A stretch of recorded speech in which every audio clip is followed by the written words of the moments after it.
I started thinking about this piece about 6 years ago when I started doing comedy in Miami. And I had a bunch of agents, because they're really easy to get down there. And they were all like, oh my god, Jenny, you are like so funny! You should do stand-up! And I was like, okay. So I did. I was shit. Like, I was the worst. Like, I was, like, okay. Anyway. I was young, I was fucking stupid, and I tend to believe that comedy has to involve a little life experience. You have to sort of comment on what's going on around you for shit to be funny. Because what's funny? What's fucking relatable? Self-deprecation, and fucking gross, filthy shit. And a lot of F-bombs. Right? Perfect formula for comedy, now you know. So, I'm going to give you a little history lesson. I told you I was fake. Just real quick, so you guys don't get fucking bored and it's hot, and I guys don't want to fucking just douse water on you like the eggy people, because I know I do. We have a hose at the end of the night if you guys need. Was anyone else aroused by that, by the way? Let's give a round of applause to how brave those fucking people were. Yeah! Because it's not easy to be in front of you fucks. So, okay, comedy, here's the deal. Started out in ancient Greece, like all other aspects of fucking performance. You would go see a fucking play in the amphitheater, a tragedy, Oedipus fucking poking out his eyes, whatever the hell, blah, blah, blah. And some guy, some Greek clown would come on before Oedipus would come on, and he would start telling you that somehow make it funny, you should vote for this guy.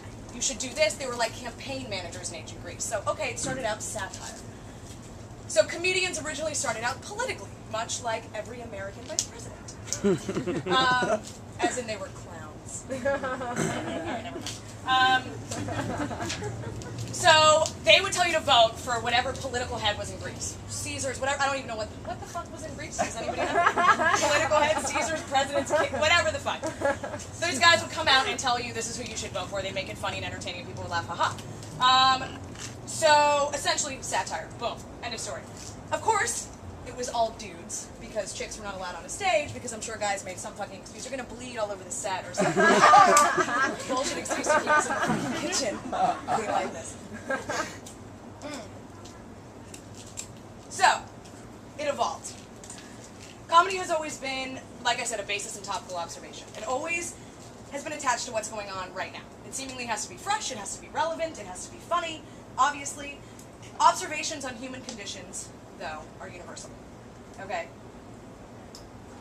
Dating, getting old, shitty waiters, farting on an airplane, or a bike galley if it was 30 fucking years ago, whatever, 300, 5,000, whatever. I'm obviously not I'm historically challenged, is what I am. So this is all the basis for successful comedy. If you can relate to it, it's funny. Like Dan Cook says, it's funny because it's true. And it's true. Now let's not forget the key element of being a comedian, aside from relatability and all that shit that I was talking about, but it's fucking timing. If you can have the most thoughtful, thought-out, intelligent joke on the fucking planet, but if you don't hit the timing, you're fucked. So don't do that. So, I've heard the worst, most cliche shit come out of certain comedians. And it has, if the guy fucking lands the joke, it's always fine. He'll be rolling in the aisles. No matter what he fucking says to you, if it's timed right, it's gonna be hilarious. Alright, so let's get down to the basics. I've covered the basics for the most part.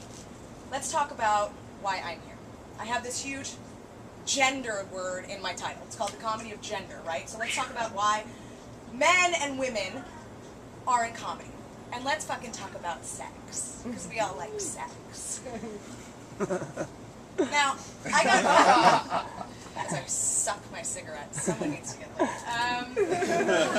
I got passionate about doing stand-up. I came back to New York, and I started, sort of running the circuit a little bit for a couple of years, about 2 or 3 years ago. And I met a bunch of amazing ladies, a bunch of amazing people in general. But I met a shit ton more guys than I met women.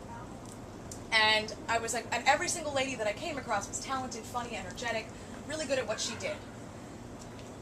But they all complained about how difficult it was for a woman to get into comedy. And I started thinking about it. I'm like, well, this doesn't seem fucking right. And this doesn't seem interesting at all. And I was like, why is it so difficult for a woman to get into comedy and easier for a man, right? Who are your favorite female comedians? Does anybody? Yell them Janine out. Garofalo. Margaret Cho. Maria Bamford. Brooke Van Poppel. Brooke Van Poppel. Who are your favorite male comedians? Eddie Murphy. So you guys are just playing to my... Gallagher. I enjoy Gallagher, unfortunately. Paul Bart Mall Cop. If you Wikipedia the definition of stand-up comedy, okay, because Wikipedia is so fucking reliable, there is not a single woman listed. Not one. From Milton Berle to George Carlin to fucking Dane Cook, there is not a single woman listed. Not one funny fucking woman in the Wikipedia article. You look at the definition of comedy, all dudes.